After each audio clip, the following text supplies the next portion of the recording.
Assalamualaikum warahmatullahi wabarakatuh. Pada hari ini kita akan belajar mata pelajaran Tauhid.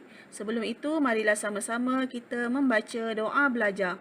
Bismillahirrahmanirrahim. Allahumma aftah alaina hikmataka wa anshur alaina min khazaini rahmatika ya arhamar rahimin. Rabbi shrah li sadri wa yassir li amri wahlul 'uqdatam min lisani yafqahu qawli. Amin. Baiklah murid-murid, pada hari ini kita akan sambung kepada kandungan kitab-kitab. Kitab-kitab adalah kalamullah yang tidak berhuruf dan tidak bersuara. Diturunkan dari Lauh Mahfuz di suatu tempat bernama Baitul Ma'mur. Kemudian diturunkan ke langit pertama bernama Baitul Izzah. Seterusnya diturunkan oleh Jibril alaihissalam sedikit demi sedikit kepada nabi-nabi dan rasul-rasul menurut keadaan masa.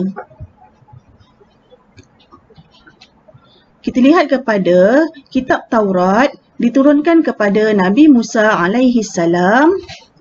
Di dalam kitab Taurat ada menyatakan hukum-hukum syarak dan i'tikad yang sahih.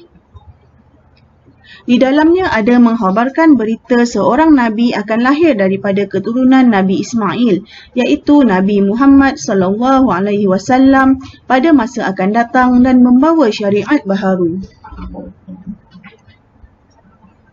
Bahawasanya Taurat yang ada sekarang ini telah dipindah dan diubah-ubah.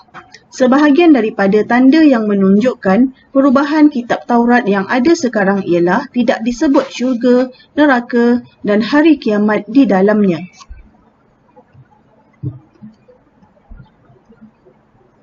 Baiklah, seterusnya kitab Zabur diturunkan kepada Nabi Daud alaihissalam.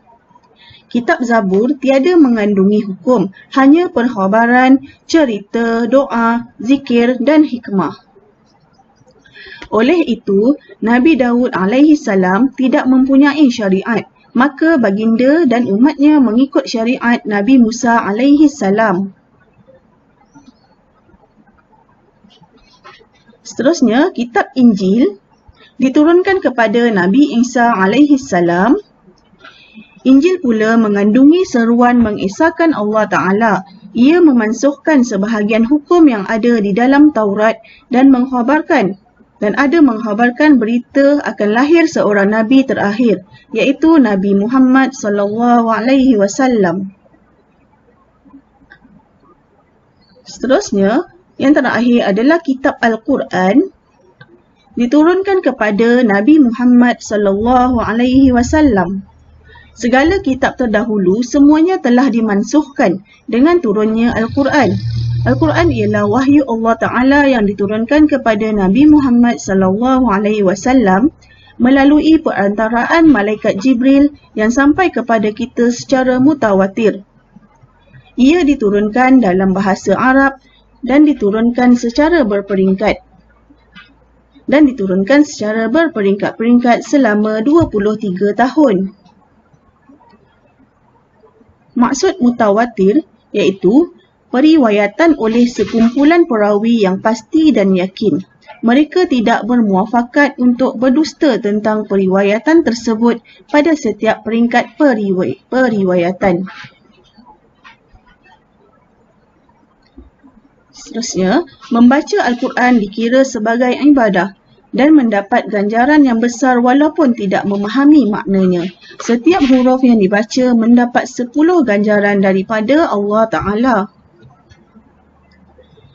Al-Quran mengandungi berbagai ilmu pengetahuan, manfaat, kemuliaan dan di dalamnya ada ajaran-ajaran, teladan-teladan, hukum-hukum, larangan-larangan, perintah-perintah, wa'du dan wa'id iaitu janji balas baik atau siksa dan sebagainya.